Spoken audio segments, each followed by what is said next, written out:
hablihii hore gabadha aroosada buraanburka loo tirinay aniga kuma oranin waxay hooyadeed ku tiri ninkii lala hadlayaa gabadha guursanaya warka aniga ma soo bixinay hooyadeed dardaaran ay noo soo dhiibto ay la socaalee aniga kuma oranin waxay hooyadeed ku tiri ha iga guulguulino ha iga hora gubyayn haddaad garan weysid gurigayga iigu keen waa dardaaran fiiri haddaad garan weysa iga garaaci yaaq buusbuusin gabadhan adi ma aragti meesha ma adan keensan ma adan dhalin adig haddaad garan weys gurigay iigu keen kuwa hadda waxay odhanayaan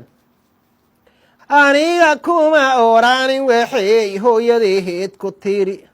war aniga kuma oranin waxay hooyadeed ku tiri isnaabshuudkay taqahaan aaladaha casriga aqalkay ku nooshahaynaha interneed u gili may dhaalin xabiibi beheybi ayayhay taqaan garaac hadalkiisa daha guulgul laguma korin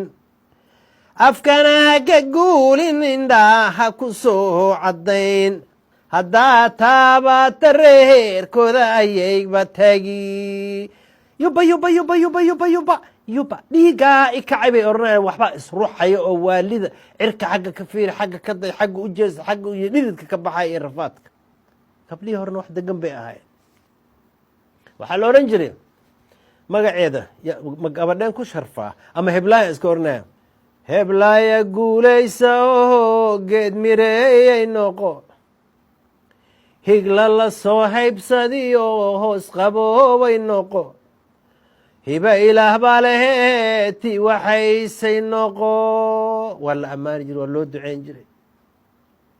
heblaaya kordalaayaday kaatun dahab la tumay karbuuna sideedii kaahuma adiga baa la ohan jiray kuwa hadda waxay ohanayaan war geesi dhalay war geesi dhalay abbaha geesi buu ahaa looma goohondi jirin intii la soo gaadana garuuhun lama sahaari jirin na haddii uu gadoodo rag buu gam ka siini jiray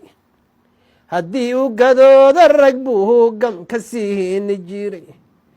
nagaandhari geesi ahaa gogoluhu dhigaa facebookga wiilgeliya qaahan sheeka lala guraa